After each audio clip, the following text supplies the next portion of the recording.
Bismillahirrahmanirrahim.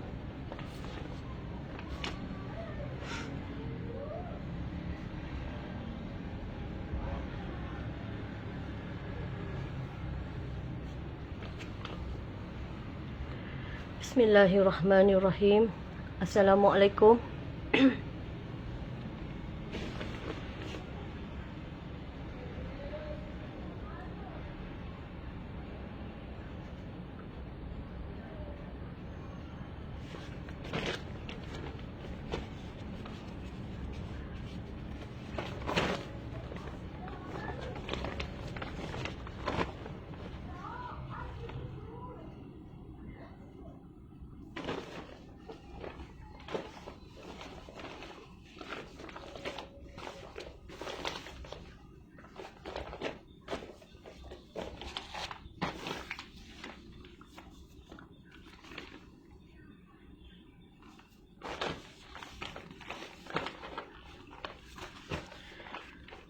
Bismillahirrahmanirrahim. Assalamualaikum semua.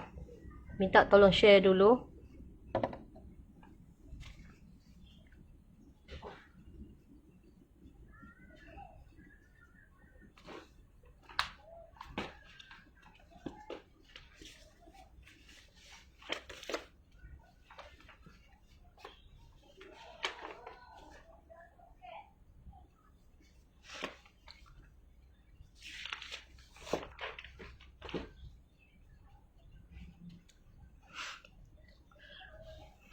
Okey, bismillahirrahmanirrahim.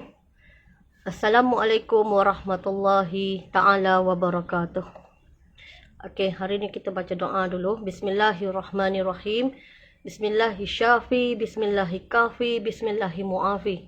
Bismillahillazi la yadurru ma'asmihi syai'un fil ardi wala fis sama' wa huwa sami'un alim. Bismillahirrahmanirrahim. Okey, tiup sebelah kanan.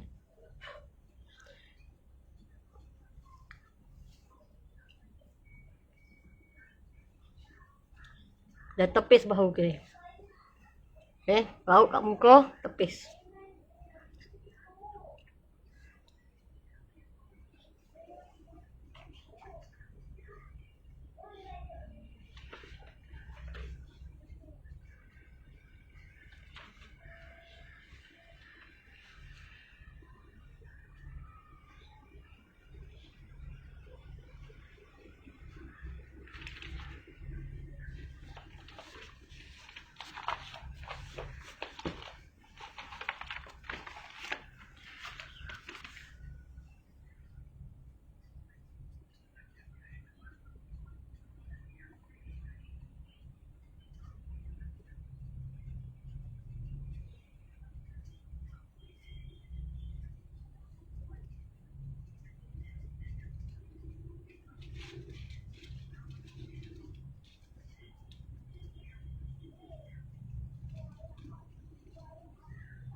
Okey, bismillahirrahmanirrahim.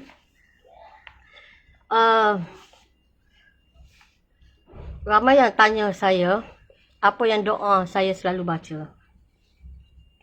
Lepas semayang, saya baca doa apa. Sebenarnya saya baca doa yang biasa-biasa saja. Yang ada dalam buku yang biasa-biasa saja. Saya tak pernah ambil yang luar biasa. Ataupun saya belajar sampai luar biasa. Saya sebenarnya, alhamdulillah, saya belajar yang biasa-biasa saja. Contoh, doa saya yang biasa-biasa. Okay, saya guna bahasa Melayu. Boleh juga bahasa ni. Tapi saya nak ajar bahasa Melayu kerana lebih kita rasa sensor dekat hati kita. Kita faham maksud dia. Jadi kita rasa sensor. Sensor ni seperti kita dijentik pada hati kita dijentik. Jadi apabila sensor tu hati kita kena jentik, kita akan ingat, kita akan faham dan kita tahu apa maksud kita nak cakap dengan Rabb kita. Dengan Allah Subhanahu Wa Taala. Apa tujuan kita nak cakap tu? Apa? Jadi kita boleh merasai. Ya.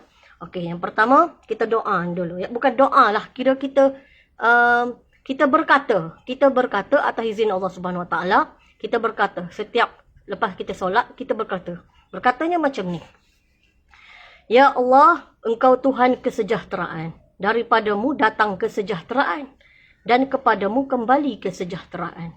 Oleh sebab itu, hidupkanlah kami dengan kesejahteraan. Dan masukkanlah kami ke dalam syurga Darussalam, kampung sejahtera. Dekat syurga ada kampung sejahtera. Maha berkat Engkau ya Tuhan kami dan maha mulia wahai Tuhan yang mempunyai keagungan dan kemuliaan. Lepas kita solat kan, kita guna perkara macam ni dan hati kita akan rasa sengsa, ya. Okey. Ya Allah, tidak ada siapa dapat menghalangi apa yang Engkau beri. Dan tidak ada siapa dapat memberi apa yang Engkau halangi. Dan tidak ada siapa dapat menolak apa yang Engkau hukumkan. Dan tidak berguna pada Engkau orang yang mempunyai kekayaan akan kekayaannya. Ya Allah, tolonglah aku untuk mengingatmu, bersyukur kepadamu dan beribadat kepadamu dengan baik. Tidak ada Tuhan melainkan Allah sendiri. Tidak ada yang menyekutuinya. Dia yang empunya kerajaan dan dia yang empunya pujian. Dia menghidupkan dan dia mematikan. Dan dia berkuasa di atas segala sesuatu. Tidak ada Tuhan melainkan Allah. Dan tiada kami sembah melainkan dia. Dia yang punya nikmat dan dia yang mempunyai kelebihan dan dia yang mempunyai puji-pujian yang baik. Tiada Tuhan melainkan Allah. Dengan tulus ikhlas beragama untuknya. Semata-mata walaupun orang-orang kafir membenci. Maha suci Tuhan yang tiada siapa tahu akan kadarnya, martabatnya. Melainkan dia dan tidak dapat orang menggambarkan sifatnya. Maha suci Tuhanku yang mulia, lagi maha tinggi yang banyak memberi kurnia. Lepas solat, baca aja. Supaya kita merasa sengsa dalam diri kita. Dan kita faham. Ini yang kita perlu faham tentang apa yang kita sembah. Apa yang kita rasa dalam hidup kita. Jadi kita tak perlu berkatalah benda-benda yang tak betul. Contoh, macam mana? Macam mana rupa dia? Tak boleh. Itu bahasa orang yang berlangsung tak faham. Entah-entah dia faham tak? Tak boleh menggambarkan sifatnya. Tak boleh. Jadi, sekiranya kita diperlihatkan, saya sudah ajar pada gelung bumi, kita diperlihatkan, kita diajar dan kita tidak boleh berkata. Ya? Sebab apa? Sebab kita bercakap, kita buat apa saja kat dalam dunia ni, melihat, menghirup nafas kerana izin Allah Subhanahu Wa Taala. Ya? Jadi kita ni hamba yang diciptakan oleh Allah Subhanahu Wa Taala. Setiap saat, setiap gerakan, kelip mata pun atas izin Allah Subhanahu Wa Taala. Ya? So jangan tanya soalan yang bukan-bukan. Ya? Baca setiap lepas je solat. Orang tak solat, saya tak boleh nak cakap apalah. Solat pun tidak kan? Jadi saya tak boleh nak cakap apa. Lepas solat, baca ayat ni. Supaya kita rasa gerung, rasa takut kepada Maha Penciptaan kita. Ya? Iaitu Allah Subhanahu Wa Taala. Okey, berbalik kepada topik hari ni ya, yang saya nak bagi tahu. Kita sambung lagi. Vietnam, Thailand, Laos, Kampuchea, Myanmar, Bangladesh, Bhutan, Nepal, India, Pakistan. Jika saya ada masa, saya akan sambung sampai Afghanistan. Topik ini bagus ya. Kerana topik ini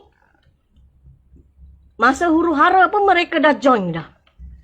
Kita okey lagi masa tu tempat tanah air kita di Semenanjung. Tetapi tempat mereka dah tak okey.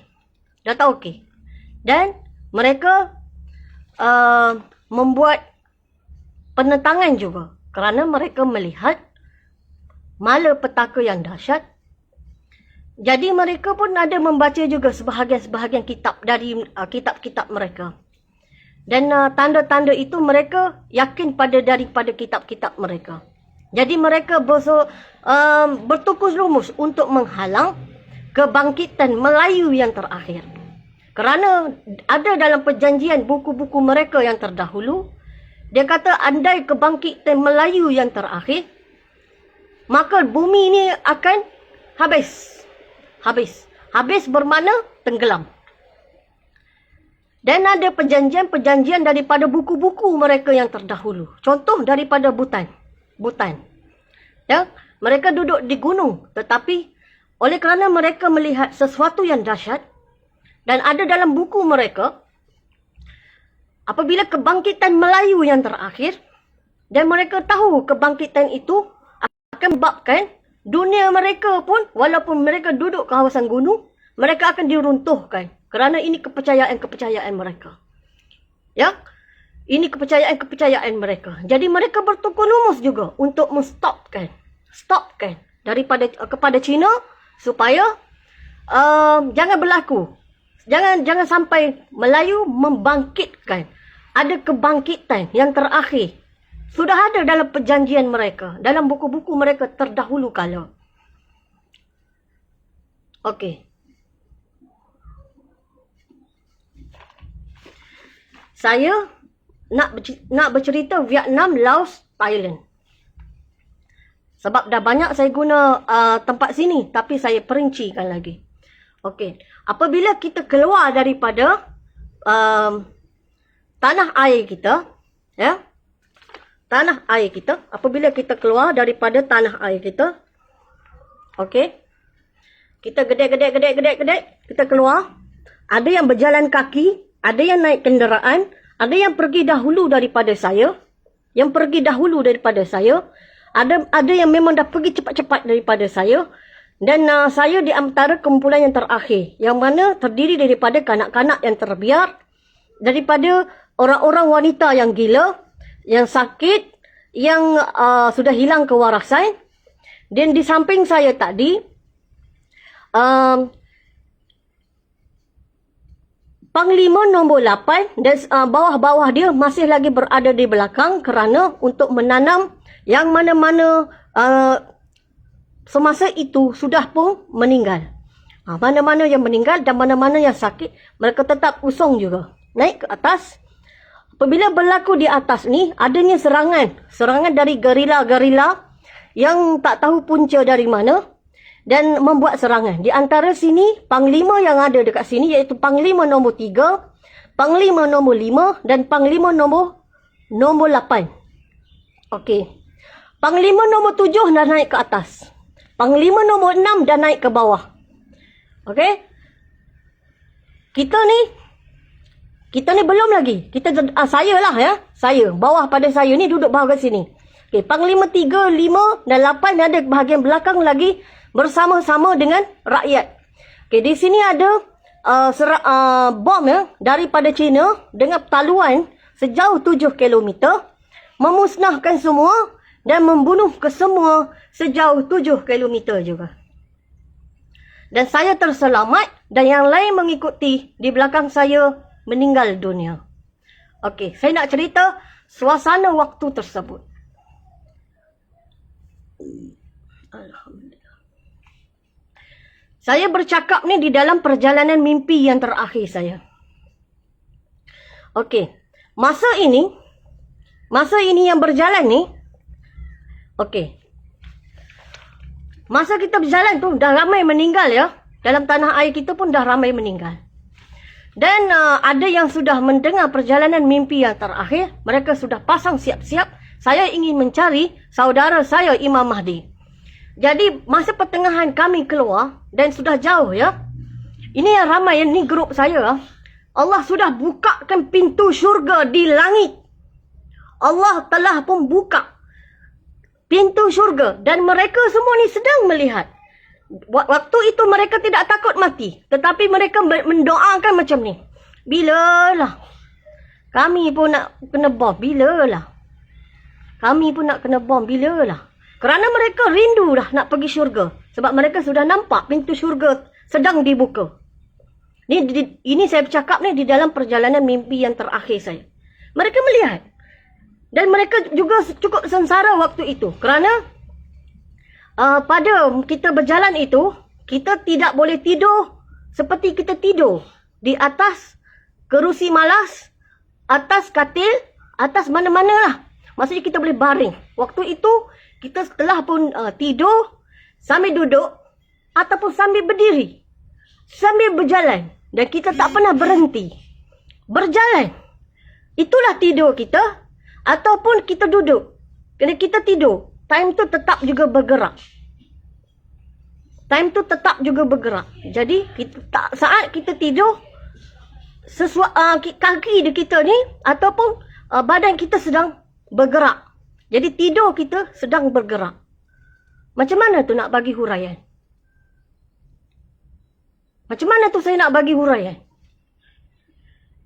Di dalam perjalanan mimpi yang terakhir saya, kita tidur bukan seperti kita tidur sekarang. Contoh di atas kerusi malas yang begitu malas, ataupun kerusi atas sofa yang begitu selesa, ataupun atas katil yang begitu empuk. Dan itulah tandanya, ataupun di atas pemaidani, ataupun di atas lantai yang selesa. Itu waktu yang kita boleh faham, itu kita tidur. Tetapi di dalam perjalanan mimpi yang terakhir kita, waktu tersebut, time kita tidur adalah time kita duduk. Time kita tidur adalah time kita berdiri. Tetapi kita masih meneruskan perjalanan kita.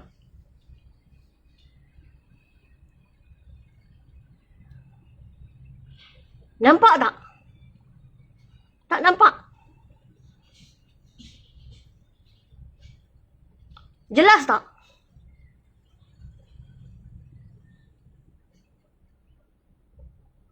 Jelas tak saya bagi tahu ni? Kalau nak menangis, menangis sekarang. Kita tidur sambil kita berdiri, sambil kita duduk. Tetapi masih lagi berjalan. Saat itu, kita hanya bercakap di dalam hati ataupun akal kita. Dan mata kita sedang melihat ke langit. Dan kita pun nampak pintu syurga Allah sedang pun terbuka. Pintu syurga Allah di langit kita nampak. Kita nampak. Dan kita berkata, Ya Allah, bila kami nak naik juga ni? Bila kita nak naik juga ni? Kita kata diri kita. Nampak tak? Tapi saya nak bercerita sekarang ni. Waktu tidur kita. Sekarang kita atas tilam.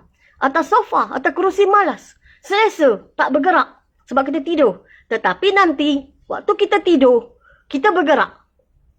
Kita bergerak. Kita tidur. Tapi kita bergerak. Dan kita rasa. Habuk. Debu. Racun. Semua ada.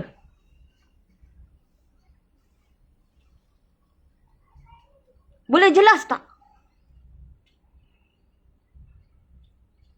Kita solat. Solat ada benda, ada sesuatu bergerak. Bergerak, bergerak dan bergerak, bergerak.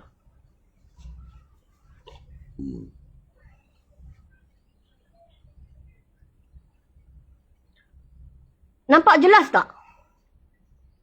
Wanita kebanyakan waktu itu semua gila.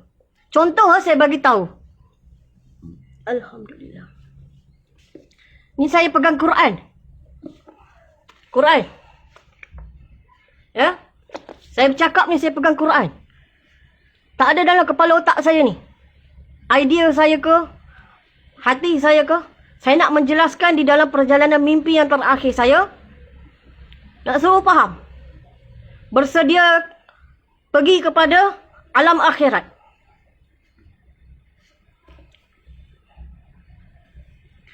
Ya? Nampak? Jelas tak? Okey. Allahumma salli ala Sayyidina Muhammad wa ala alihi wasallam. Baik. Dan pada waktu tersebut, Panglima nombor 3. Di pertengahan jalan tadi, dah kawasan Thailand, nombor 3 tercedera. Kena bom je. Saya pun kena bom. Pipi saya tercedera. Sikit je. Macam tu. Tapi saya begitu trauma. Allah menggambarkan setelah itu, saya berubah 100%. Dan saya mengetuai 1 dan 2. Mengetuai terus duduk bahagian hadapan. Tapi tidak bercakap dengan orang. Tapi mengetuai tapi tidak bercakap dengan orang. Hanya doa. Apabila saya masuk satu-satu kawasan, hanya doa. Daripada 2 dengan 1, mereka lah kerat orang. Kerat. Dan kaki, tangan, orang-orang yang memberi tidak ada kemanusiaan itu, tidak boleh bergerak. Berkelip mata pun tidak.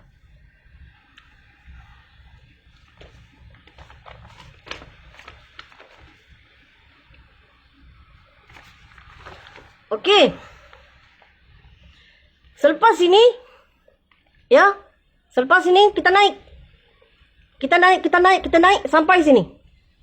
Apabila sampai dekat sini, ini semua dah hancur, ah. Dah hancur. Dan mereka yang dari sini datang, dia kata, tak payah naik atas, dia kata. Tak ada siapa pun tersisa dah. Kami last. Laki-laki. Semua laki-laki. Tapi dia bawa bendera, dia tulis Allah dengan Muhammad. Dia kata, last kami. Yang lain mati lah dia. Kalau tak mati pun tak boleh gerak dia. Tapi kita tetap meneruskan naik juga. Dan mereka akan turun ke bawah. Akan turun ke bawah.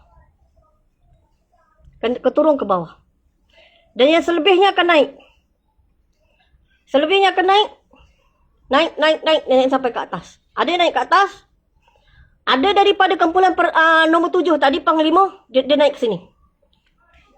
Sisa-sisa dia akan naik. Dia akan serang. Okey. Daripada saya tadi, ke sini. Naik ke sini. Saya naik ke sini. Okey.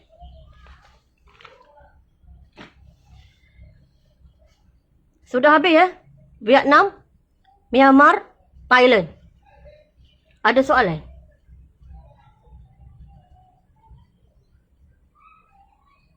Waalaikumsalam. Okey. Saya nak bagi tahu wanita memang banyak gila. Di bawah kepimpinan Panglima nombor 6, dia yang handle urusan ini. Contohlah, dalam 100 orang wanita, 100 orang wanita, tidak lebih 10 orang aja yang waras. Yang okey, sedar dan boleh terima arahan dan buat.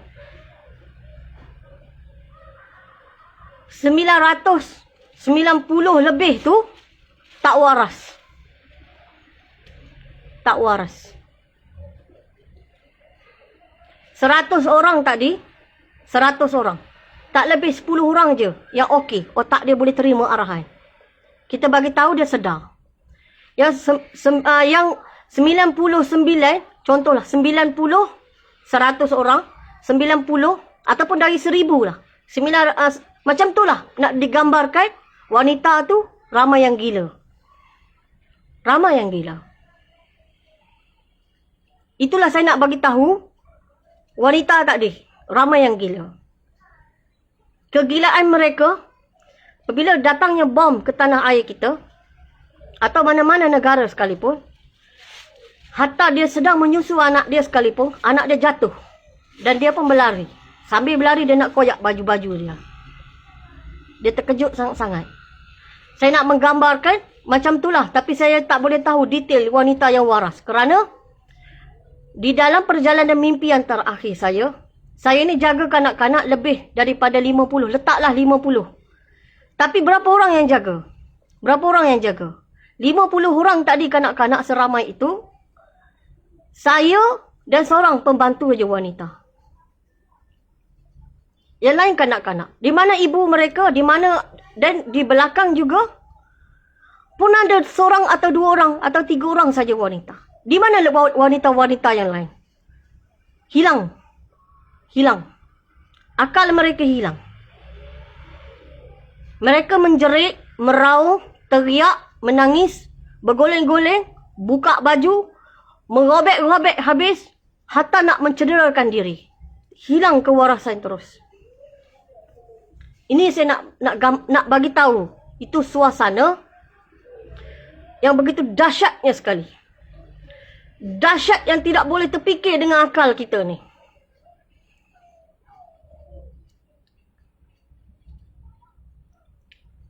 Saya kata dia hilang kewarasan terus.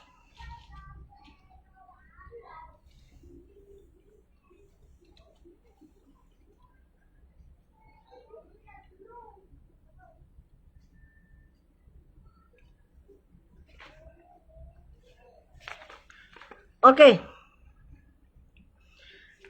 Jadi, pada waktu tersebut, saya sudah mengetuai ke bawah. Dan ada yang naik ke atas. Naik juga ke atas.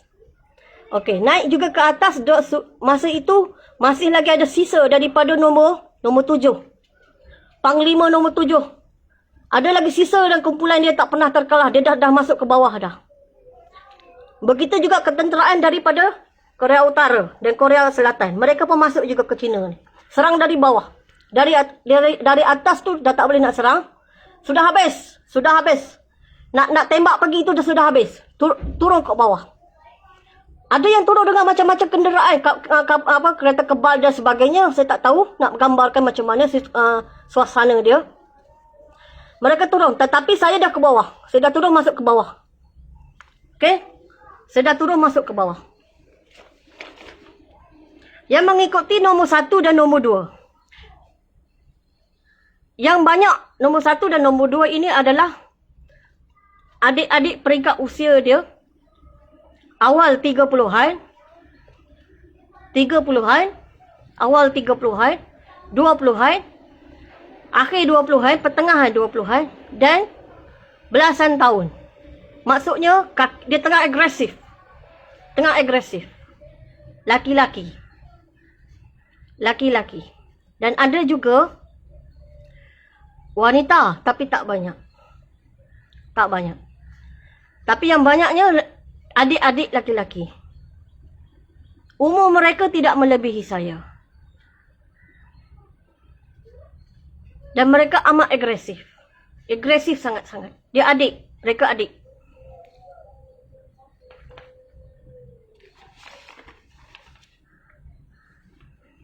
Okey? Apabila kita masuk, Myanmar pun dah masuk ke arah ni, ketenteraan dia. Dan negara dia pun teruk ah. Teruk. Kena hentaman bom pun teruk. Okey. Bangladesh. Bangladesh ni pergi 2 tempat ya. Pergi 2 tempat. Ke arah sini. Ke arah sini. Bangladesh tadi, dia pergi 2 tempat. Ke arah sini dan naik ke atas. Ketenteraan dia lah. Ketenteraan dia.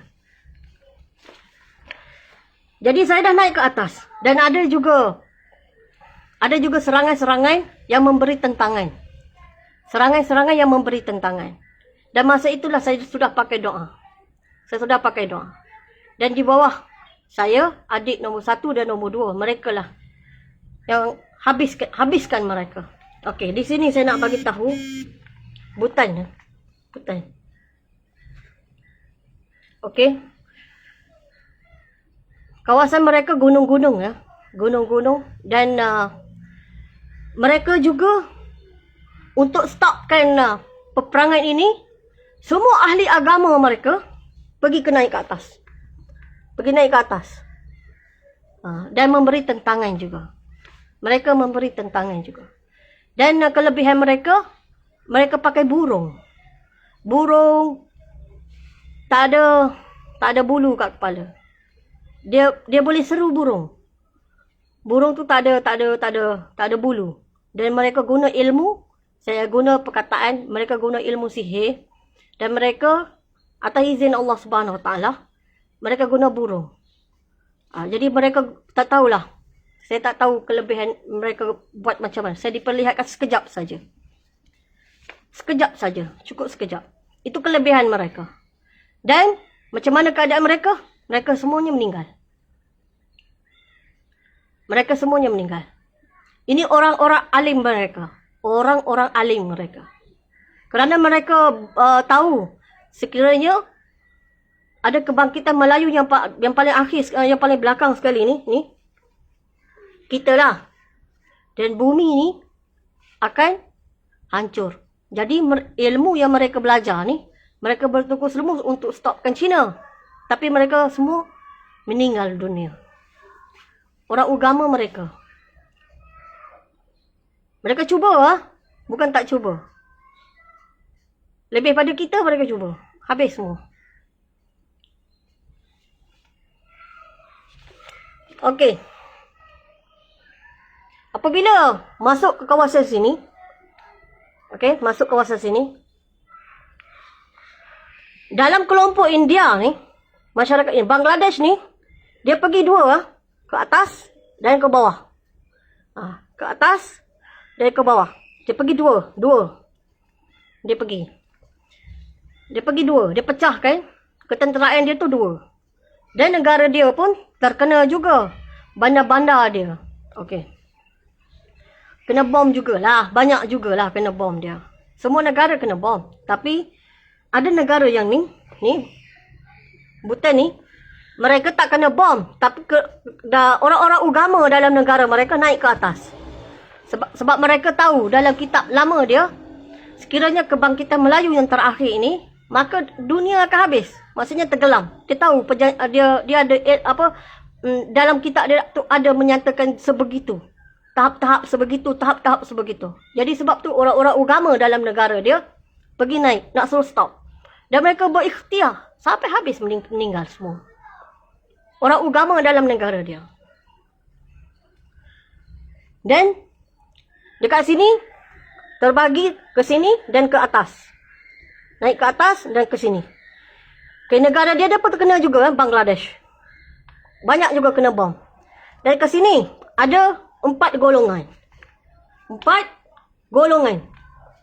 Okey, satu golongan dia betul-betul nak hilang akal. Maksudnya nak bunuh orang je. Satu lagi musuh juga, tapi tidak sampai nak bunuh. Satu lagi bahagian Muslim, membuat defect dan membunuh orang. Satu lagi golongan yang menjaga dalam komuniti, perlukan perlindungan. Okey. Di dalam serangan yang dahsyat tadi,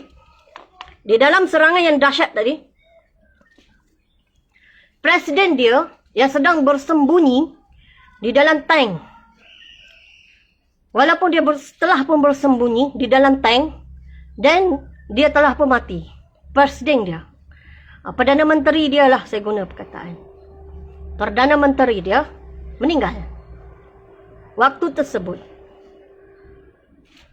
Walaupun dia telah pun bersembunyi, tempat persembunyian dia tu telah ditembak ataupun diletupkan dan dia pun meninggal. Jadi Perdana Menteri dalam perjalanan mimpi yang terakhir saya, Perdana Menteri dia meninggal. Dan lagi satu, kawasan yang terjejas teruk adalah di pergigian. Kawasan sini. Saya guna perkataan Mumbai. Ini teruk. Teruk.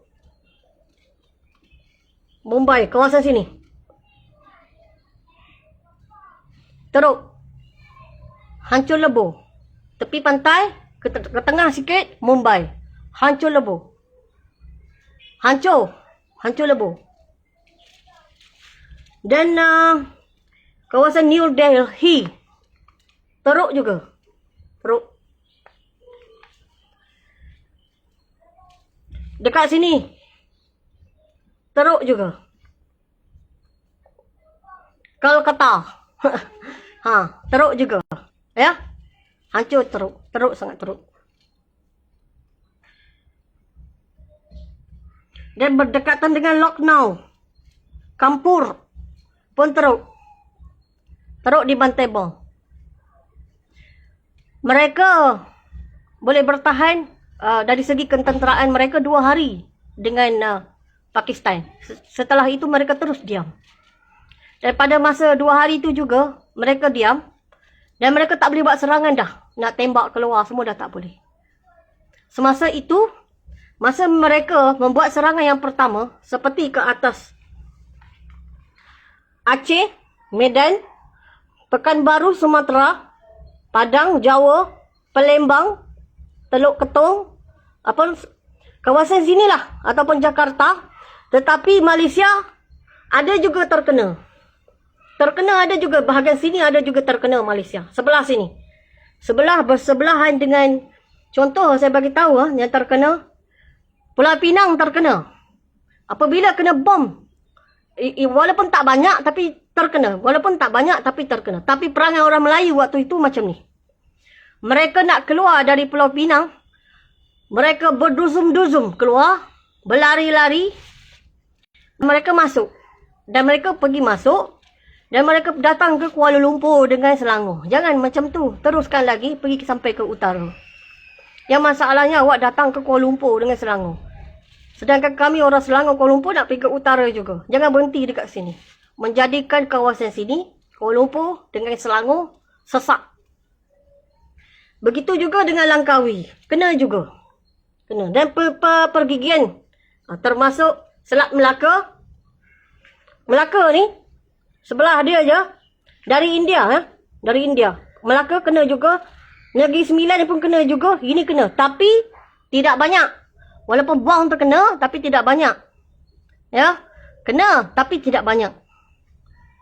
Lepas dia buat serangan dalam 2 hari, dia diam. Dia terus diam. Dan Perdana Menteri dia waktu itu pun dah padam. Dah meninggal. Saya nak bagi tahu kepada peminat Shah Rukh Khan. Rumah Shah Rukh Khan kena bom. Siapa yang peminat Shah Rukh Khan dekat sini, atau nanti dia akan dengar saya punya live dia, ada orang boleh bagi translate. Rumah dia nanti salah satu yang akan terkena bom. Rumah dia berdekatan dengan bandar, dengan apa nama, pantai. Dan rumah dia kena bom. Saya melihat. Okey, ini sebelah sini saya cakap ya. Sebelah sini. Kena sebelah sini. Okey. Tapi waktu tersebut, kita Selangor dengan Kuala Lumpur tak kena lagi. Tapi sebelah sini. Sebelah laut sini. Kena. Jadi ada masjid kat sini di Perak pun terkena bom. Kawasan masjid tu ada terkena bom. Tak silap saya, Raja Wali. Raja Wali. Apa nama? Saya tak tahu, saya dah lupa. Saya dapat gambaran sikit. Macam tu je. Raja Wali, saya tak tahu. Masjid Raja. Macam mana saya tak tahu. Terkena bom. Di Perak. Sikit saja. Sebab dia buat serangan dalam 2 hari. Lepas pada tu, apabila diserang oleh bertubi-tubi oleh Pakistan, dia terus diam. Perdana Menteri dia pun diam juga. Tapi walaupun bertubi-tubi 2 hari tu, mereka melancarkan serangan yang amat teruk. Teruk sangat. Terlampau teruk. Tak boleh nak cerita. Dari saya tengok tu, mereka melancarkan bom tu banyak. Terlampau banyak.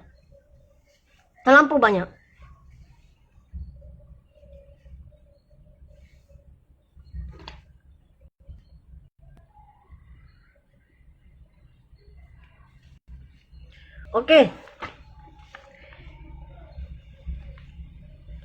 Dan pada waktu tersebut, Pakistan dah masuk negara ni. Dah masuk ke dalam ni, negara ni. Negara India ni, setelah pun masuk Pakistan. Okey. Dah masuk. Pakistan dah masuk. Okey. Dah masuk. Waktu ini mereka telah pun masuk. Okey. keadaan Pakistan waktu tersebut masih dalam pertahanan dia kuat. Masih dalam pertahanan dia kuat. Dan memang ada negara dia, setiap bandar di negara Pakistan memang ada kena bom. Tetapi mereka hidup macam biasa, santai je. Jika kita lalu negara dia macam tak ada kena bom. Berbeza dengan negara kita. Apabila negara kita ni dah kena bom, kena sampai keluar. Dia ada juga kena bom, tapi santai, relax, cool je. Rakyat negara dia relax. Ada kena bom, tapi relax, cool je. Itu kelebihan yang Allah bagi kepada mereka. Dan siapa-siapa yang lalu pada negara dia, mereka orang baik. Mereka bagi makanan dekat kita, bagi minum. Jika orang yang sakit-sakit tu boleh masuk ke hospital dalam negara mereka. Dalam negara India, mereka dah masuk dah. Masuk dan mereka menjaga. Dan ada penentangan-penentangan banyak, iaitu gerila. Dalam pengganas lah kita panggil. Yang suka hati nak membunuh walaupun rakyat mereka sendiri. Mereka ada, tapi tidak membuat lancaran di udara, tapi di bawah. Di bawah. Maksudnya mereka ada lagi senjata-senjata yang besar. Contoh, kapal-kapal perang mereka lah, kapal-kapal yang bahagian bawah. Macam yang bergerak tu, pakai roda tu. Mereka ada lagi. Tapi bom yang besar-besar mereka dah tak ada dah. Tapi masa tu Pakistan dan ketenteraan dia sudah pun berada dalam negara dia. Begitu juga kita. Lalu juga, termasuk saya. Lalu juga. Dan apabila saya sampai dan masuk, barulah tidak ada tentangan-tentangan yang sebelum ini mereka ada tentangan-tentangan. Tetapi setelah saya masuk, di bawah 1 dengan 2, mereka lah pergi kerat. Pergi potong dan pergi tembak dan sebagainya. Hingga mereka ada juga tentangan tapi kecil-kecil dan dapat ditangani dan dijaga oleh orang yang mencintai kemanusiaan. Iaitu tentera juga. Tapi kita bergerak. Kita masuk juga ke Pakistan. Tetapi kita masuk dan dalam Pakistan lah kita berehat sekejap. Tapi di bawah saya masa tu memimpin, saya tidak berhenti. Saya bergerak juga. Saya bergerak. Tapi ada yang telah berhenti. Mereka berhenti. Ada banyak juga mereka berhenti. Tetapi saya tidak berhenti. Saya meneruskan. Meneruskan bagaimana? Terus, macam saya kata, sampai ke Mekah, pergi Madinah, pergi Palestin, masuk Syria, pergi Mekah, pergi Madinah, pergi Palestin, masuk Syria. Sampai 3 kali. Saya tidak berhenti. Langsung tidak berhenti. Dan tidak ada perkataan tidur. Tidak ada perkataan sakit. Tidak ada perkataan lapar. Tidak ada perkataan itu. Bergerak dan masih membuat doa untuk pakukan kaki tangan iblis ataupun syaitan yang tidak ada kemanusiaan ini. Jadi saya guna doa, tapi di bawah 1 dengan 2 mereka lah yang pergi menghabiskan. Berapa lama? Cukup lama. Kenderaan apa? Ada yang berkenderaan, ada yang jalan kaki, ada yang berkenderaan, ada yang jalan kaki. Dan ada sebahagian dialog ni, saya berjumpa dengan saudara kandung saya, itu kembar saya. Dan saya menggunakan dialog macam ni. Tak mati-mati lagi. Saya ingat dia dah mati. Sebab dia keluar yang pertama. Dan saya tengok dia hidup lagi.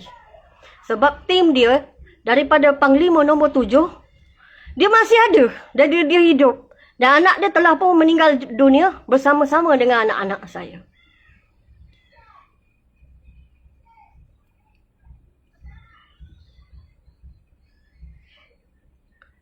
Ini, dan dia pun dia tengok saya.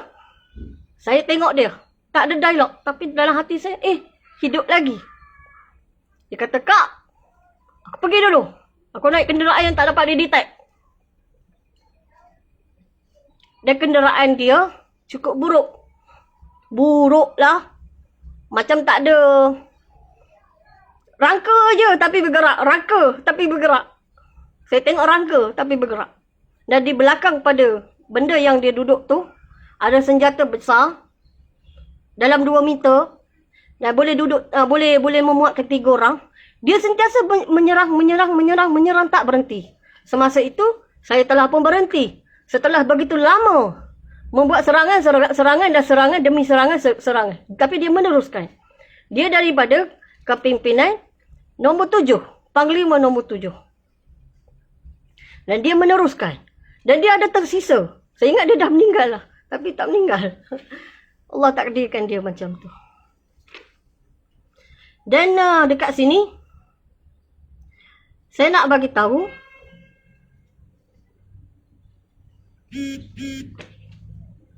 Ada soalan? Ya, amin. Semoga Allah lindungi adik Sita Anur, Syekh Muhammad Daud. Amin. Ada soalan?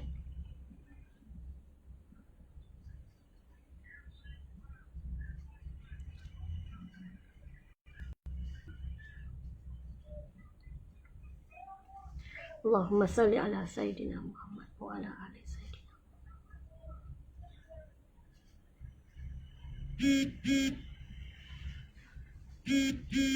Time tu tidur, duduk, bergerak. Berdiri, bergerak, berjalan. Itulah tidur. Makanan, berzikir. Berzikir. Ada, jika masa tu pergi ke negara yang baik, mereka tepi jalan, mereka akan bagi makanan. Ada. Contoh di Pakistan. Mereka bagi susu. Mereka bagi makanan roti-roti. Tapi dalam masa bergerak, kita ambil dan kita makan. Dan kita gerak. Dan kita tidak berhenti. Kita tidak berhenti. Kita meneruskan serangan tempat ada serangan yang baru. Saya lah. Saya. Pada waktu tersebut, di dalam perjalanan mimpi yang terakhir saya. Okey, saya masukkan satu, Afghanistan. Afghanistan, masa tu saya dah pergi juga. Saya pergi juga, naik. Di dalam Afghanistan ini, ada berbagai-bagai grup, ya. Berbagai-bagai grup. Tak silap saya, grup dia kata dia Islam lah. Grup dia banyak. Berbelas-belas. Tapi mereka walaupun berbelas-belas, macam kita tak ada grup. Kita tak ada grup. Sama saja, walaupun panglima banyak, tapi tak ada grup. Sama je otak kita. Allah bagi hati kita, akal kita, jiwa kita sama je. Tetapi dalam Afghanistan, mereka berbeza. Mereka ni ada grup. Dan mereka menjaga satu sama lain. Contoh, dalam grup tersebut, nak pergi ke grup tersebut, mereka tak ada keberanian. Mereka kena banyak proses. Macam kita tak. Kita jumpa panglima ni di bawah kepimpinan panglima ni, di bawah kepimpinan panglima ni. Okey je. Okey. Terus lagi, bersama-sama. Walaupun dia di bawah kepimpinan panglima ni, dia di bawah kepimpinan panglima ni, tapi kita sama saja. Tapi dalam Afghanistan dia ada grup-grup dia. Dan di dalam keadaan tersebut, oleh kerana mereka ni bergrup-grup dan mereka tidak ada mencapai kata persepakatan, jika mereka mencapai kata persepakatan dengan kita, okey. Jika mereka meninggikan atau memberi idea yang tidak yang pelik-pelik, kita akan perangi dia. Perangi terus. Dan mereka pun hilang. Daripada berbelas-belas grup mereka tadi, cuma 3 saja. Yang selebihnya kita dah bantai habis. Kerana mereka ada fikiran dia. Ya, semua mereka tulis. Panji juga. Mereka tulis, La ilaha illallah Muhammadur Rasulullah. Tetapi, hati mereka, otak mereka berbeza dengan kita. Kerana kita, walaupun non-Muslim, kita menjaga mereka lagi. Di bawah kepimpinan panglima, kita menjaga kebajikan mereka, keselamatan mereka. Tetap kita jaga macam sekarang. Kita tetap menjaga. Dan kita tidak buat hukuman kepada orang yang tidak memberi tentangan. Sekiranya mereka memberi tentangan, barulah kita menyerang mereka. Jika mereka tidak memberi tentangan, tak ada masalah. Dan kita menjaga kebajikan mereka.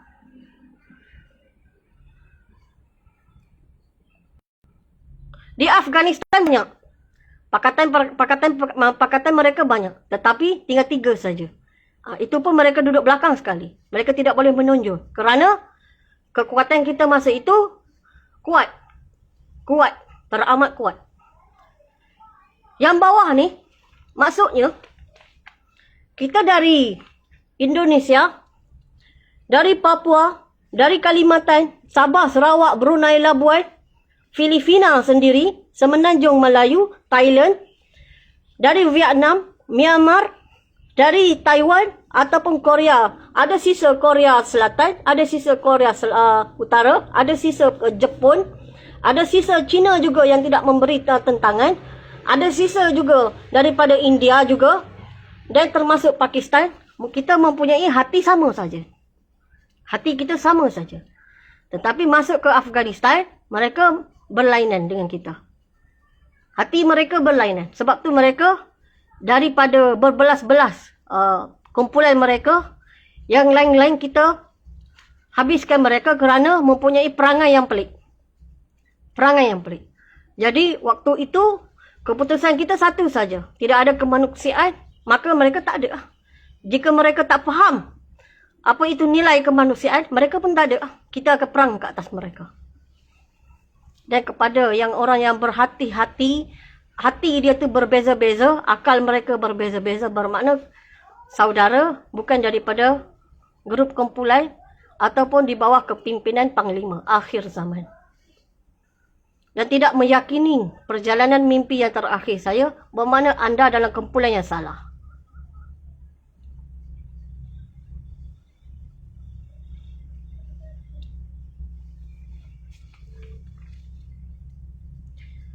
Okey, soalan dia. Amin. Soalan dia. Yang seterusnya, saya akan pergi kepada negara-negara yang lain. Saya semalam tidak boleh buat live kerana saya mendapat perkabaran yang sedih dan teramat sedih. Ada lebih pada 12 ke 13 panggilan. Dan ada juga WhatsApp atau Telegram yang bagi tahu kepada saya kesedihan mereka. Mereka ini berada di barisan hadapan. Contohnya, jika mereka frontliner, barisan hadapan untuk bahagian jangkitan ataupun virus yang sedang kita hadapi, mereka ini juga contohnya berada di barisan hadapan. Contoh mereka sudah pun berada di perairan Miri ataupun Sabah ataupun Sarawak. Dan mereka berhadapan dengan kapal-kapal musuh di hadapan mereka. Dan mereka telah pun solat. Tak tahulah mereka solat apa, saya pun tak tahu. Dia sebut saya otak saya ni tak masuk. Solat, mereka telah pun solat. Dan mereka memberi kabar kepada saya. Dia kata, Sita, Anur, saya sudah berbulan-bulan tak berjumpa dengan keluarga saya. Saya duduk di laut, di hadapan mata saya ada kapal perang daripada negara yang akan menyerang kita.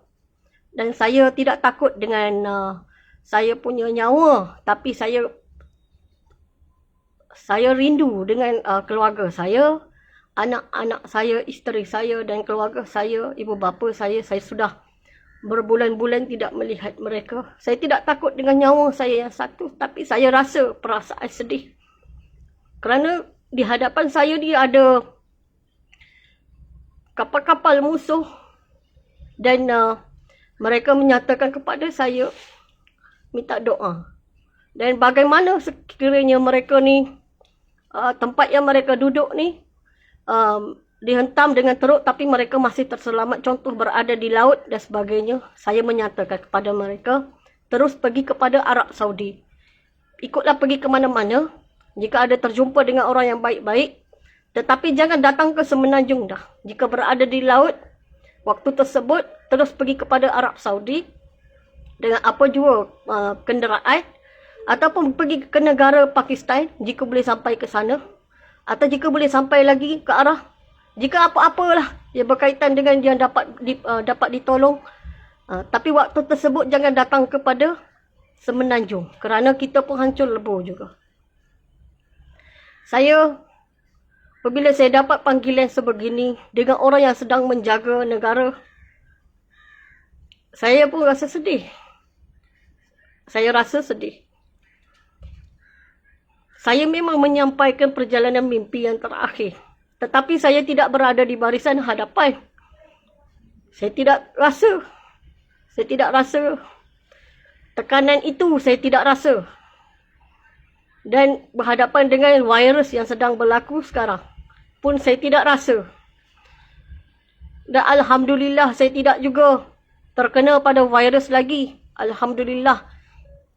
Dan virus ini memang ada.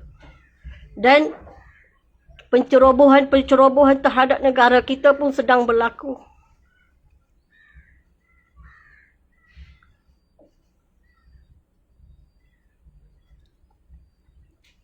Saya boleh mendoakan saja. Saya pun tak tahu macam mana. Sebab saya bukan berada di barisan hadapan.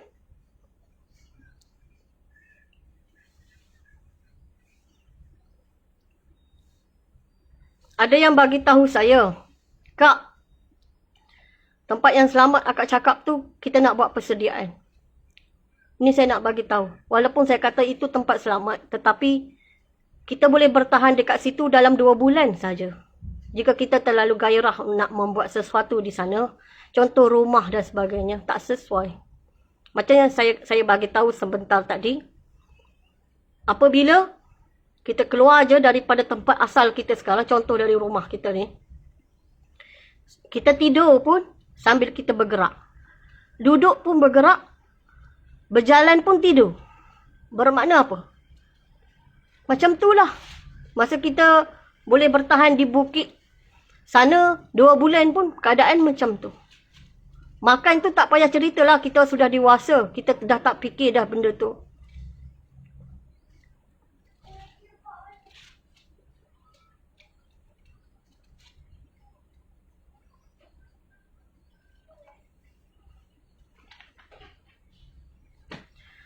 Dan lagi satu, saya nak bagi tahu. Sebenarnya anak saya, ketiga-tiga anak saya lahir di hospital. Juga ketiga-tiga anak saya dari kecil memang cucuk. Saya guna perkataan cucuk. Saya tak tahu perkara yang dipanggil cucuk itu adalah vaksin. Saya tak tahu.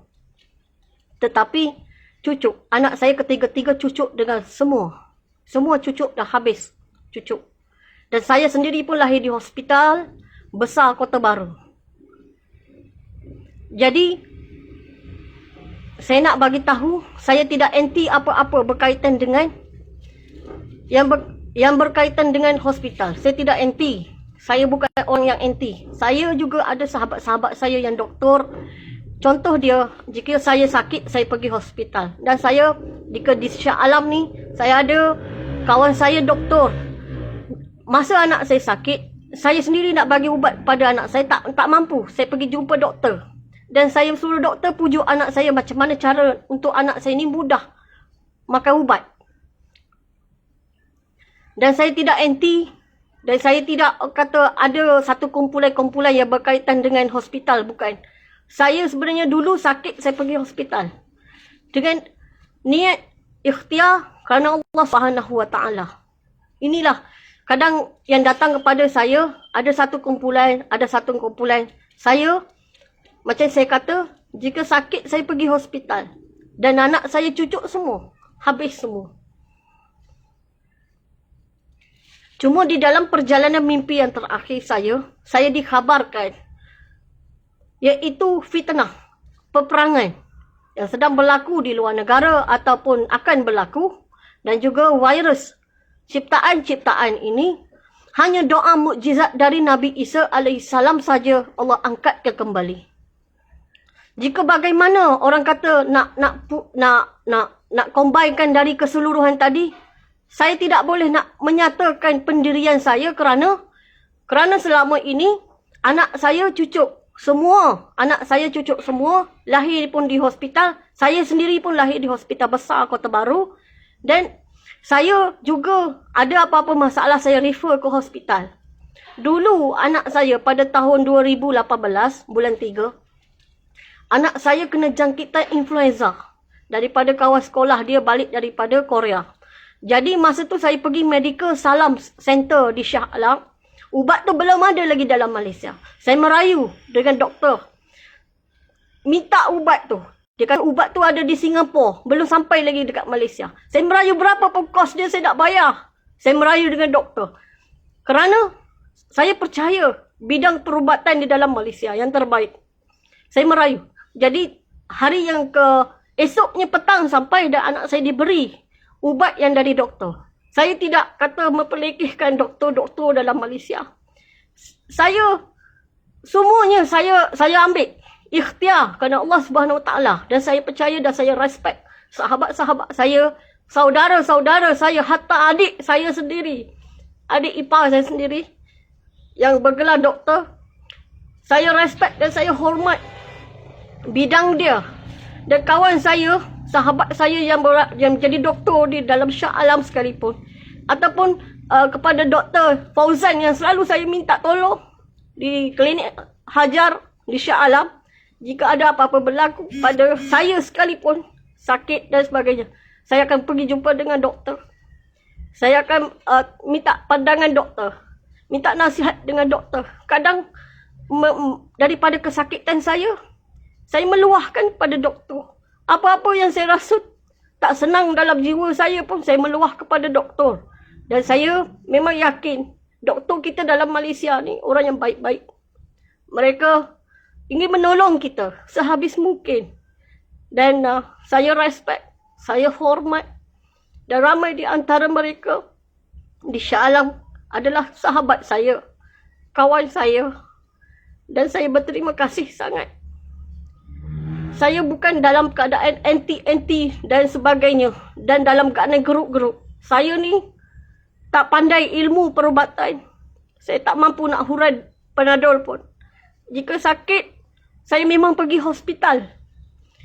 Apa yang doktor suruh, daripada kelahiran anak saya pertama hingga ketiga, saya ikut follow semua doktor. Anak saya sakit, saya refer kepada hospital.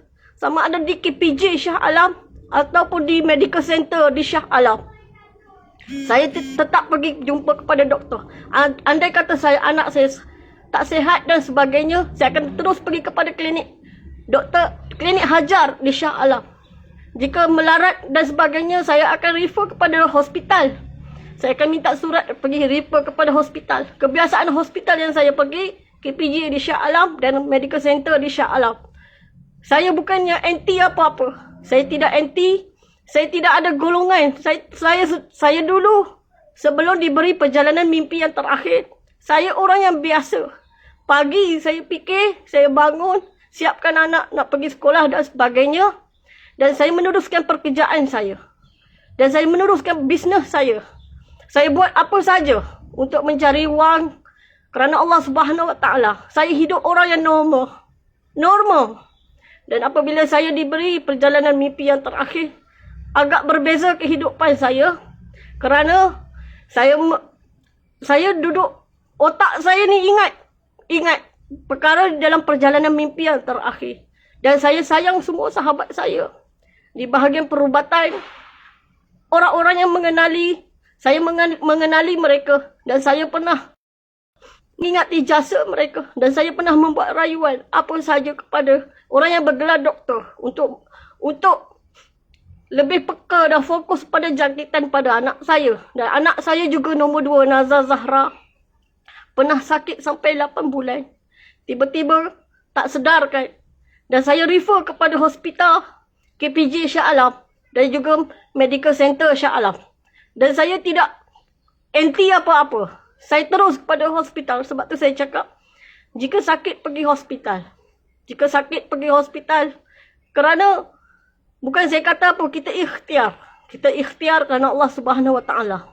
Apapun ujian yang datang kepada kita, apapun cabaran datang kepada kita, kita berserah diri kepada Allah Subhanahu Wa Taala. Di samping tu kita kena ada ikhtiar. Kena ada ikhtiar. Macam yang berlaku sekarang.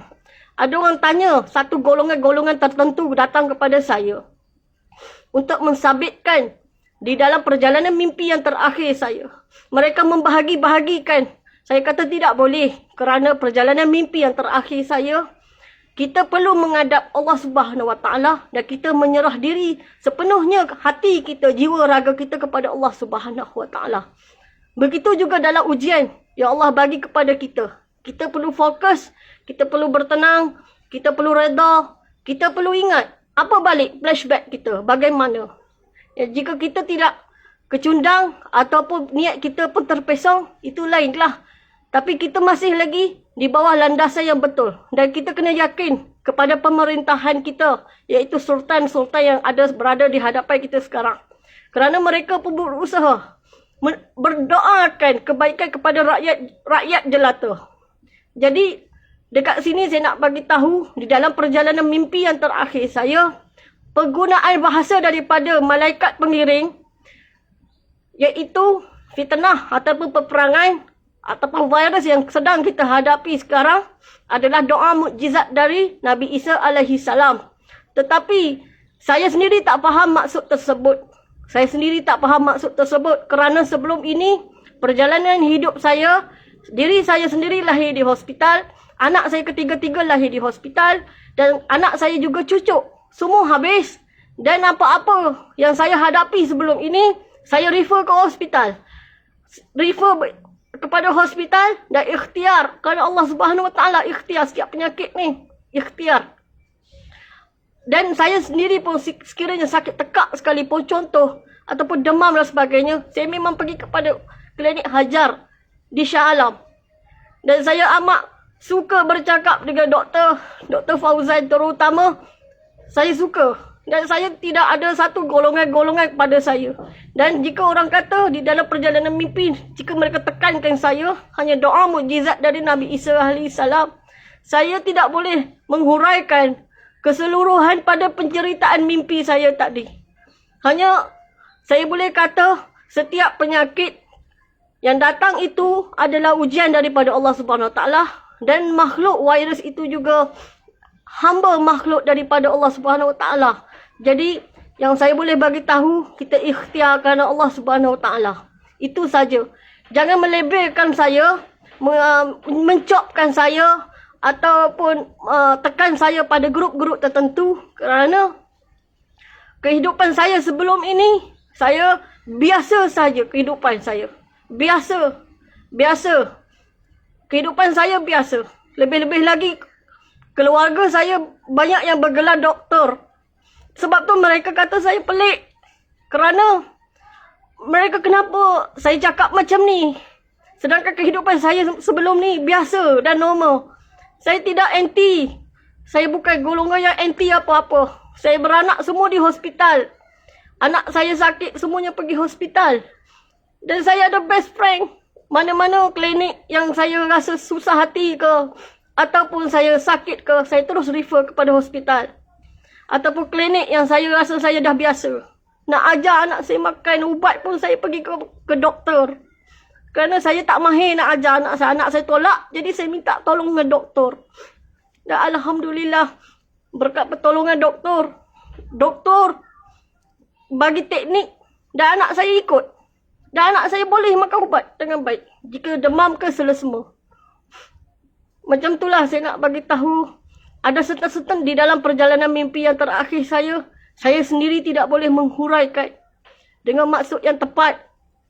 Saya boleh menyatakan apa yang diperlihatkan oleh Allah Subhanahu Wa Taala kepada saya.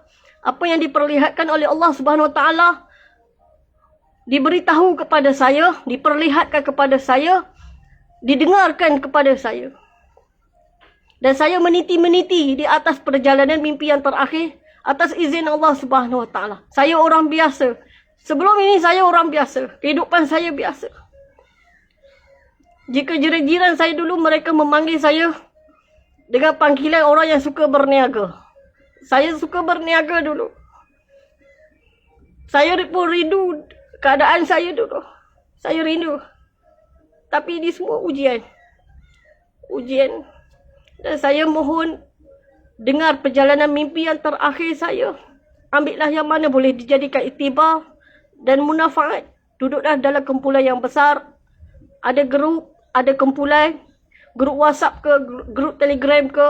Sama-sama kita berganding bahu di dalam perjalanan mimpi yang terakhir saya.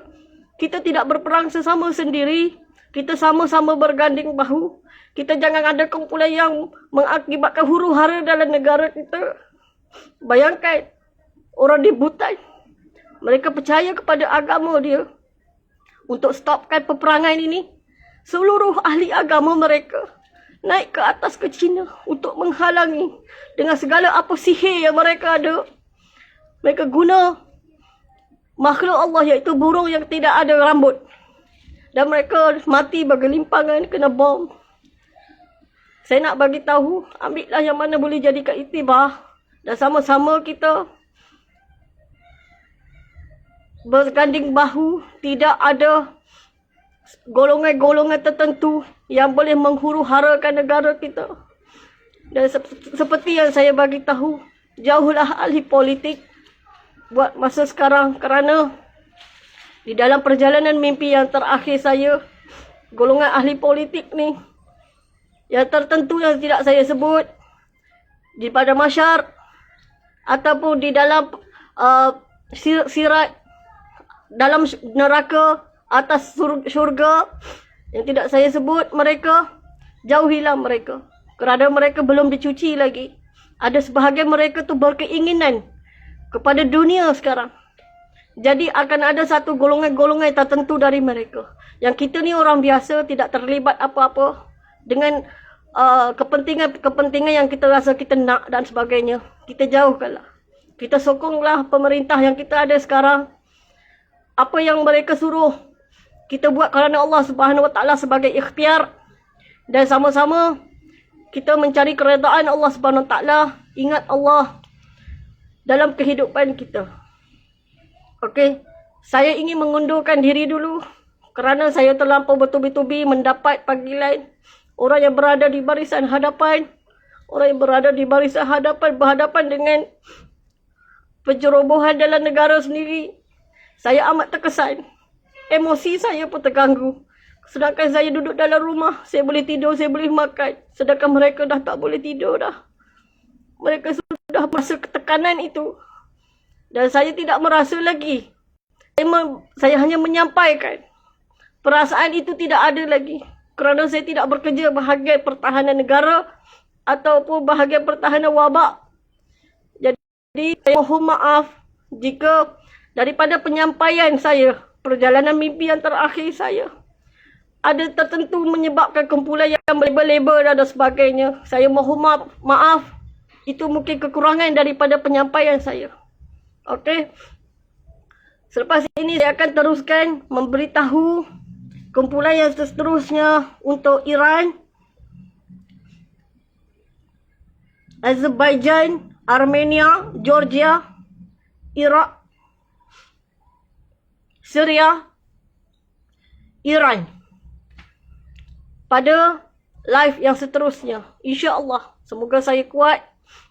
Dan lagi satu saya nak pesan kepada golongan ustaz-ustaz kejadian, tak payah bagi nasihat yang merapu kepada saya supaya stopkan perjalanan mimpi saya untuk memberitahu pada orang ramai. Kepada ustaz-ustaz jadian, saya diperlihatkan di dalam masyar Allah Subhanahu Wa Taala.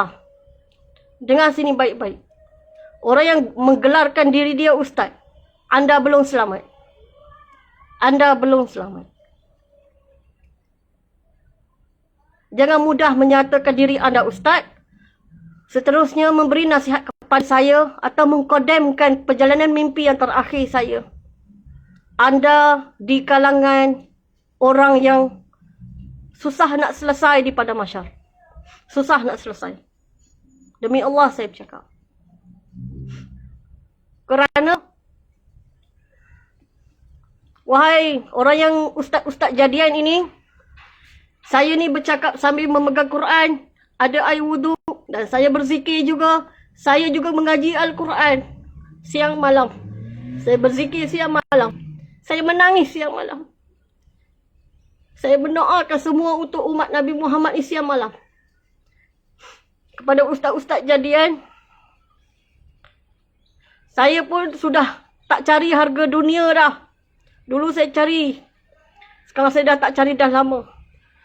Dapat saja perjalanan mimpi yang terakhir saya. Apa yang disuruh baru saya lakukan. Kerana Allah Subhanahu Wa Taala. Kepada ustaz-ustaz jadian, jangan pandai bermadah kata. Kerana ciri-ciri anda hanyalah pendusta. Ya?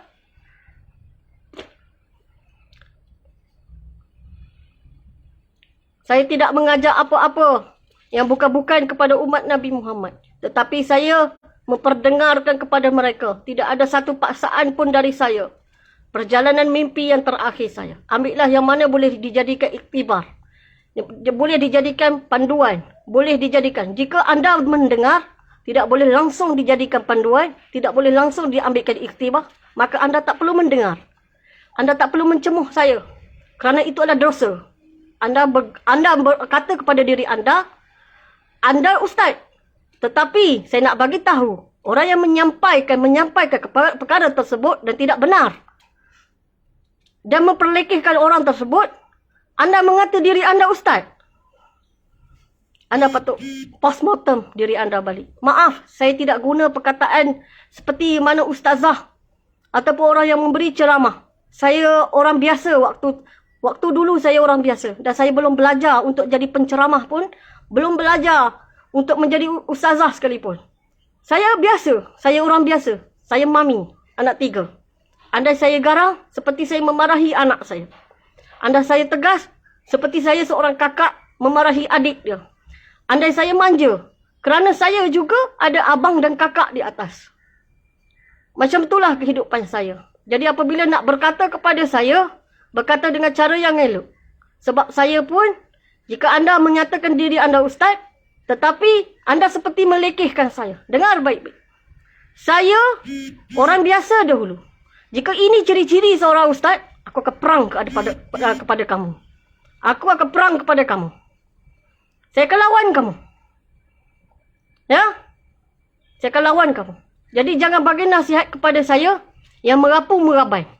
Jangan menonjolkan ilmu anda dan saya tengok anda penuh dengan keduniaan. Gelap gelita. Ambil perjalanan mimpi yang terakhir saya yang telah saya kabarkan, peperangan ini. Peperangan ini sebenarnya kecil saja. Nak dibandingkan perjalanan di atas sirat. Saya boleh ceritakan detail lagi sebenarnya di atas sirat. Saya boleh detailkan lagi di dalam neraka Allah Subhanahu Wa Taala. Kerana saya diperlihatkan berjam-jam daripada perjalanan mimpi yang terakhir saya masa akhirat. Dan saya detailkan lagi di mahsyar. Kerana saya berjam juga menunggu di hadapan mahsyar. Dan saya diperlihat dengan izin Allah Subhanahu Wa Taala. InsyaAllah. Kepada ustaz, jangan merapu-meraban dengan saya. Saya tak ada sifat penyabar seperti ustazah. Kerana saya bukan ustazah. Saya tak ada sifat penyabar seperti penceramah. Saya bukan penceramah. Saya duduk di hadapan ini menyampaikan perjalanan mimpi yang terakhir saya. Yang diperintahkan kepada saya untuk menyampaikan kepada umat Nabi Muhammad. Tak nak dengar sudah. Tak ada paksaan. Saya tak bercakap dalam wall kamu. Saya bercakap dalam wall saya.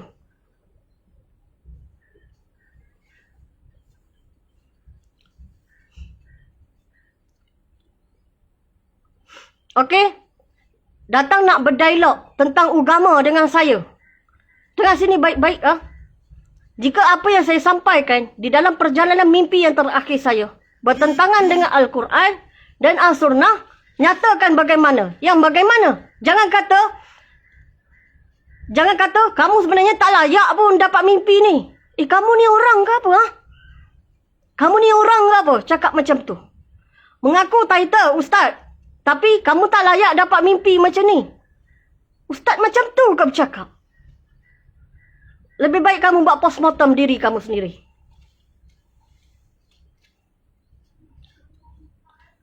Di dalam perjalanan mimpi yang terakhir saya ini, hanya 2 orang saja.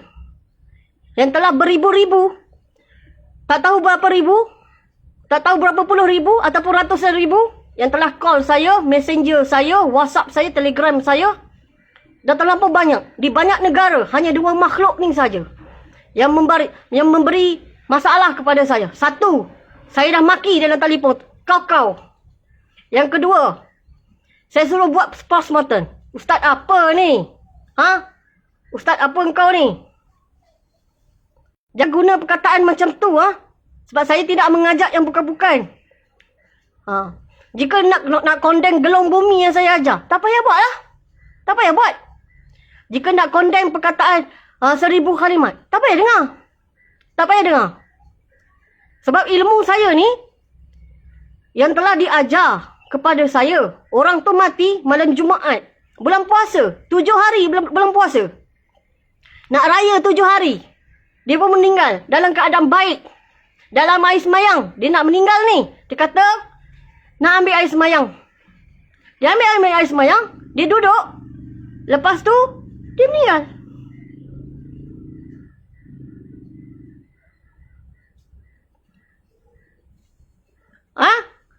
Mu yang mengaku ustaz ni nak mengajar aku macam tu? Tak payahlah. Tak payah. Tak payah. Saya bukan ustazah. Saya juga bukan penceramah. Saya mami anak 3. Perangai saya lain. Perangai saya lain. Sebelum saya diberi perjalanan mimpi yang terakhir, saya orang biasa. Biasa. Cari duit. Kehidupan saya biasa. Normal. Macam biasa. Kaki shopping. Ya, betul. Saya kaki shopping. Rumah saya betul-betul dekat McD ni. Betul. Depan ni ada McDonald. So, jangan nak kolot sangat bercakap dengan saya.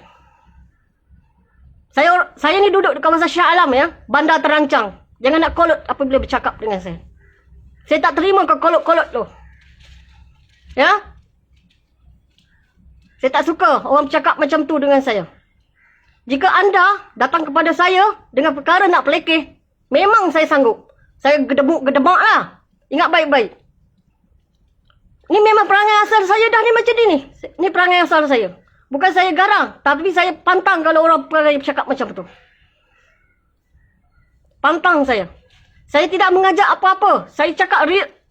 Tak ada satu pun dalam kepala saya ni. Saya dalam otak saya buat perkara macam ni. Ataupun dalam perasaan saya, jiwa saya. Tak ada. Apa yang saya bagi tahu, itulah di dalam perjalanan mimpi saya. Apa yang ilmu yang saya ada, orang yang mengajar saya itu, dia mati 7 hari sebelum hari raya. Malam Jumaat. So, jangan kata salah. Dia mati pun elok. Mu fikir mu mati dululah macam mana. Tahu tak? So, jangan nak mengajar saya bukan-bukan. Konong-konong yang macam ni. Mu datang macam tu, berjumpa dengan saya, sah-sah mu kena bagi penampak aku. Saya orang biasa tau. Saya orang biasa. Saya orang biasa. Saya bukannya orang yang anti apa-apa. Saya orang biasa. Kehidupan saya normal. Kehidupan saya normal. Lebih tepat saya ni on time. On. Oh ni kena buat hari ni, masa ni kena buat macam ni. Ni kena masa ni kena buat macam ni. Oh anak saya sekolah pagi. Oh tengah hari ambil anak saya sekolah. Saya ada on time. Oh ni time makan. Oh ni saya biasa. Kehidupan saya ni biasa. Jangan ambil perjalanan mimpi. Melihat saya dah condemn yang tak masuk akal. Kalau berani, datanglah. Berani datanglah. Saya gedebuk-gedebak orang lah. Saya tak kisah. Sampai balai polis pun saya tak kisah. Mu ustaz apa macam ni? Mu ni ustaz apa macam ni? 2 orang saja. 2 orang saja. Ustaz apa macam ni? Mu tak layaklah dapat mimpi macam ni. Mu bukannya Nabi. Mu bukannya Rasul. Boleh bercakap dengan saya macam ni? Saya cakap macam tu ke? Saya ni memang orang biasa. Orang biasa. Saya ni orang biasa. Saya dah bagi tahu saya orang biasa. Dan ilmu yang saya sampaikan ini, orang yang mengajar saya tu, dia mati 7 hari sebelum hari raya. Bulan Ramadan. Malam Jumaat. Mu cari dululah mu nak mati macam mana. So jangan nak condemn ikut kepala otakmu. Saya ni, rumah saya ada depan tu ada McDonald. Kehidupan saya normal. Normal macam orang biasa. Anak saya masuk sekolah kebangsaan. Anak saya masuk sekolah kebangsaan. Anak saya sakit, saya pergi hospital. Ikhtiar kerana Allah Subhanahu Wa Taala. Kehidupan saya normal. Suami saya pun bekerja. Tak kira siang ataupun malam. Bukan benda yang minta sedekah. Jangan nak mengarut dengan saya. Saya tak suka orang mengarut. Saya ni orang normal. Biasa. Kehidupan saya biasa. Jangan kata saya menyampaikan perjalanan mimpi yang terakhir, saya tak bekerja. Anda salah. Anda salah. Anda salah. Saya menyampaikan perjalanan mimpi yang terakhir, saya anti ni. Anda pun salah. Anda buat definisi sendiri. Tidak tanya saya baik-baik. Saya nak bagi tahu. Saya menyampaikan perjalanan mimpi ini untuk umat Nabi Muhammad. Yang mana boleh jadikan iktibar, ambil. Yang boleh jadikan tauladan, ambil. Dan apa-apa yang saya sampaikan, ambil. Kerana saya ambil tu daripada hamba Allah juga. Yang bagi kepada saya. Dan kematian dia pun mulia. Sebelum dia nak mati, dia ambil semayang dulu. Dan dia pun duduk. Dia sudah tua, dia pun duduk. Dia pun meninggal. Baik. Okey. Dia mati malam Jumaat. Pukul 9.30 malam. Pukul 11 dia dah ditanam. Hari Jumaat. Ya. Orangnya okey. Okey. Dalam hidup dia duduk tepi sebelah masjid aja. Dia tidak menganggap dia sebagai tok guru pun. Anda tidak mengenali saya. Saya dibesarkan di Masjid Pohon Barat, Kedai Menanti, 16400 Melur, Kota Baru, Kelantan. Dengar sini baik-baik. Aku ada baka dan keturunan aku. Tahu? Jangan cakap macam-macam dengan saya. Saya ni ada baka dan keturunan saya. Moyang saya ditanam. Tu, dikubur tu. Kedai Menanti. Jangan mengarut dengan saya. Saya strict. Saya tak suka lengkang-lengkok. Keluarga saya pun tahu. Dunia saya ni bukan lengkang-lengkok. Straight aja.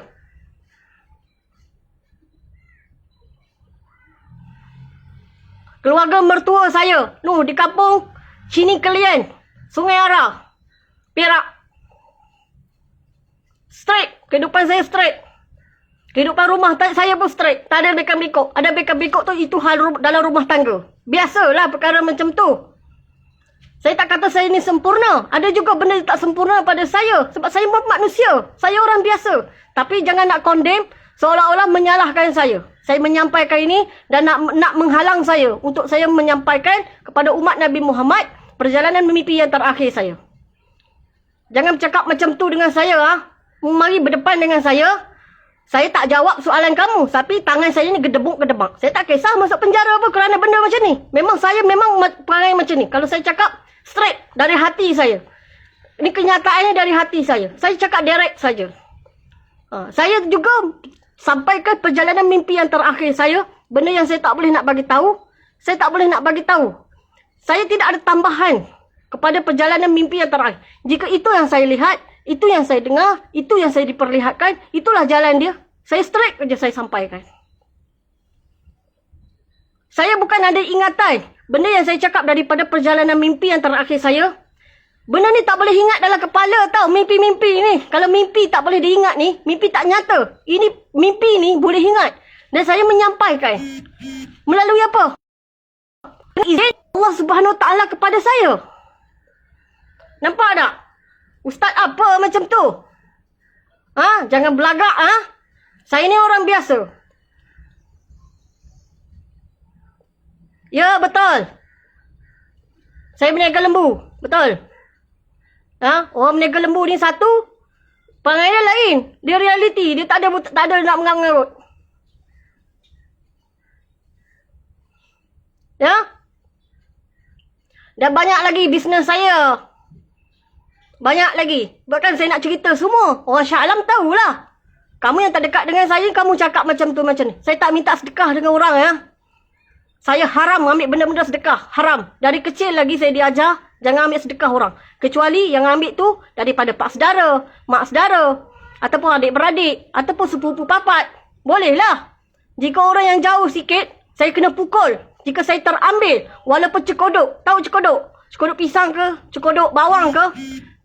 Saya terambil sikit je. Saya kena pukul.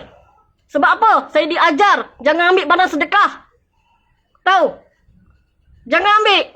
Duit lagi lah saya kena pukul kalau saya ni sengaja kan. Saya diajar. Saya diajar memang tak ambil sedekah.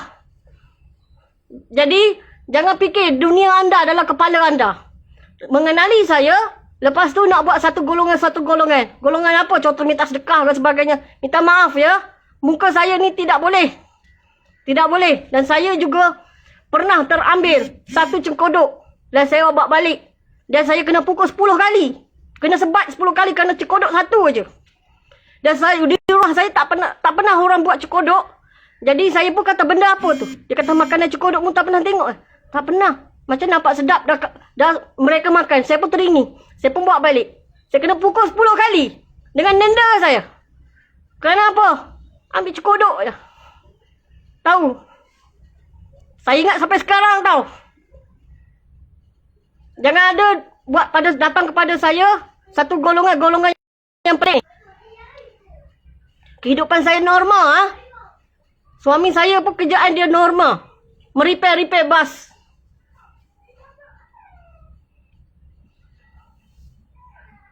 Tahu? Jadi keturunan saya masih ada lagi. Baik laki-laki maupun perempuan. Di Masjid Pohon Barat. Kedai Menanti. Melur, Kota Baru, Kelantan.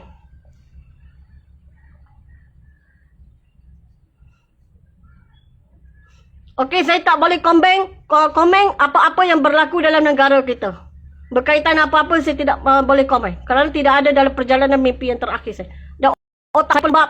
Ni, akal saya ni tak matang. Dan fikiran saya pun tak cerdik. Saya tak boleh komen. Tak ada ditulis, tak ada dilengkap dalam perjalanan mimpi. Tahap pemerintahan kita saya tak boleh komen. Cuma saya boleh katakan satu perkara. Kerana di dalam masyarakat Allah, di atas masyarakat Allah tadi, ada golongan-golongan tertentu dalam keadaan azab dan aib. Jadi saya suruh asingkan. Yang mana saya tak sebut. Ataupun yang telah saya sebut dalam keadaan aib. Maka tak payah masuk campur urusan mereka. Kita tidak ada kepentingan jarakkan diri daripada mereka. Jadi kita kena masuk golongan yang mana? Golongan yang bercahaya, saya kata. Ataupun penguasa. Yang di bawah lindungan. Lindungan. Syurga Allah tu dia ada lindungan. Lindungan dia. Beralun tu. Lindungan dia. Jadi sultan-sultan kita yang dah meninggal awal yang saya tak sebut. Di dalam perjalanan mimpi tadi, mereka ada di hadapan. Dalam keadaan yang stable. Dalam keadaan yang baik. Dia tidak sakit dan tidak lemah. Termasuk Tun Dr. Mahathir. Di belakang sekali. Tepi sana, bahagian depan, tapi ujung sekali. Ini saya bercakap di dalam perjalanan mimpi yang terakhir saya. Okey? Dan, yang telah saya cakap, yang penguasa di dalam Malaysia, ataupun sultan dan sebagainya, yang telah pun berada di dalam syurga Allah Subhanahu Wa Taala. Telah pun berada di dalam syurga Allah Subhanahu Wa Taala. Maka follow lah. Yang mana yang saya sebut dalam keadaan yang sempurna. Yang ada yang ahli politik yang telah saya sebut dalam keadaan tak berapa sempurna. Tak payahlah ikut. Yang langsung saya tak sebut. Ahli politik tu bermakna dalam keadaan teruk. Kehidupan dia teruk. Suasana dia teruk. Di masyarakat Allah. Ni. Saya bercakap saya junjung Quran. Saya bercakap saya junjung Quran. Ya. Dan saya akan bertanggungjawab. Apa tiap kata saya. Tiap pertuturan saya. Saya akan bertanggungjawab di dunia dan juga di akhirat Allah. Nak tuntut-tuntutlah. Sebab saya tak ada penambahan. Okey?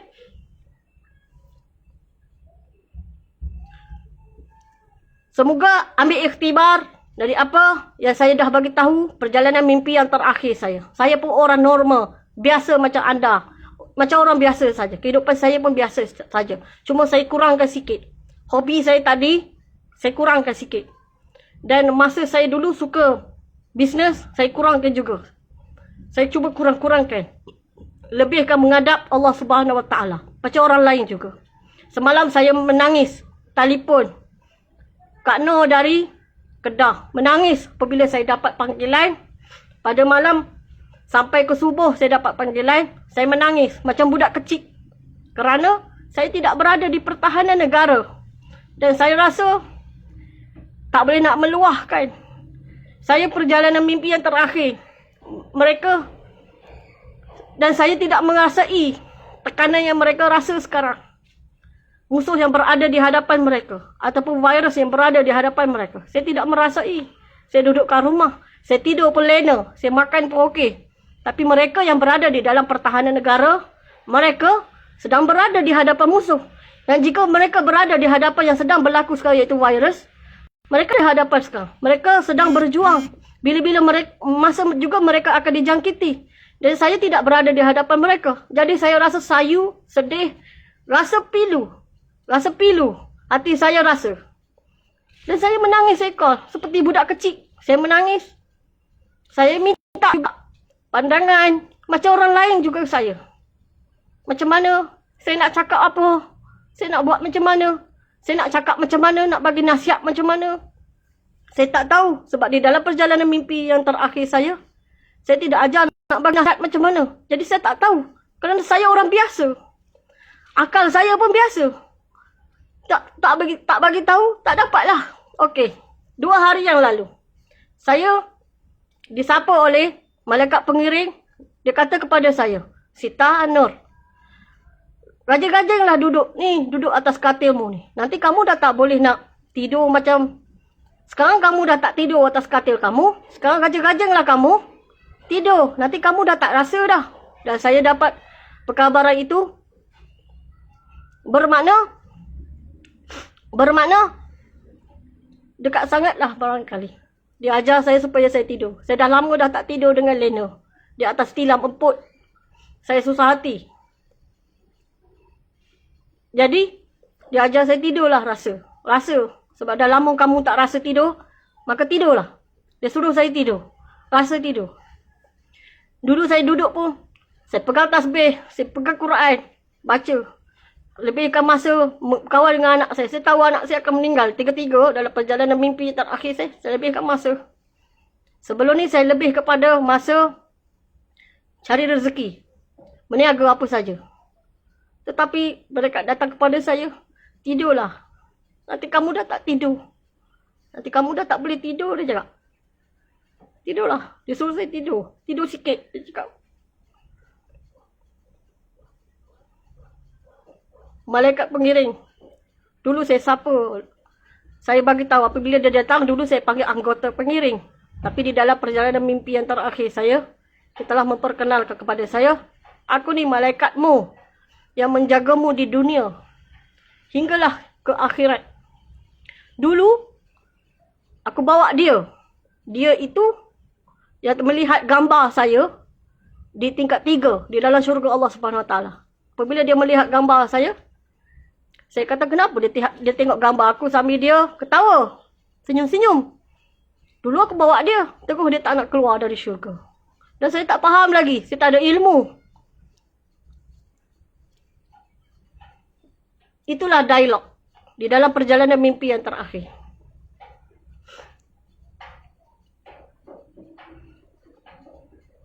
Saya minta maaf emosi saya hari ini. Tapi saya nak bagi tahulah. Jika dah lama dah tak tidur macam saya, tak duduk juga dekat tilam tu, tapi lebihkan masa takut kepada Allah Subhanahu Wa Taala dengan apa yang kita akan lalui nanti. Malaikat pengiring kata, tidurlah. Nanti dah tak boleh tidur. 2 hari yang lepas. Saya minta maaf. Saya bagi perkabaran yang tak baik juga barangkali. Saya pun takut. Lagi dah saya tak boleh tidur.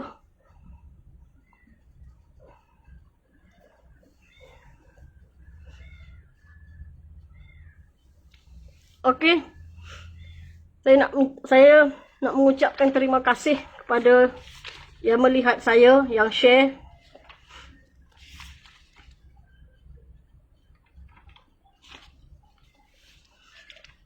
Yang mendengar, yang luangkan masa.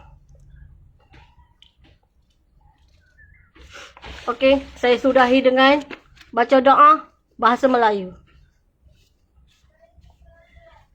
Bismillahirrahmanirrahim. Dengan nama Allah yang Maha Pengasih Penyayang. Segala puji bagi Allah, seru sekalian alam. Ya Allah, anugerahkanlah rahmat dan kesejahteraan atas penghulu kami Muhammad dan atas keluarganya dan sahabatnya sekalian. Ya Allah, kami pohonkan kepadamu kemaafan dan afiat dan kesejahteraan selama-lamanya dalam agama, dunia dan akhirat. Ya Allah, elokkanlah kesudahan kami pada semua perkara dan jauhkanlah kami dari kehinaan dunia dan seksa akhirat. Ya Allah, kami bermohon kepadamu segala apa yang baik, sama ada datangnya lambat atau cepat. Dan yang kami ketahui dan yang tidak kami ketahui. Dan kami berlindung kepadamu ya Allah dari segala apa yang berbahaya, sama ada datangnya lambat atau cepat, yang kami ketahui dan yang tidak kami ketahui. Ya Allah, limpah rahmat serta kesejahteraan atas junjungan kami Muhammad dan keluarganya dan sahabat-sahabatnya. Ya Tuhan kami, kurniakanlah kepada kami di dunia kebaikan dan di akhirat juga kebaikan. Dan jauhkanlah kami dari siksa neraka. Amin. Okay, terima kasih banyak-banyak. Assalamualaikum warahmatullahi wabarakatuh. Saya sayang anda semua. Seperti saya sayang anak-anak saya.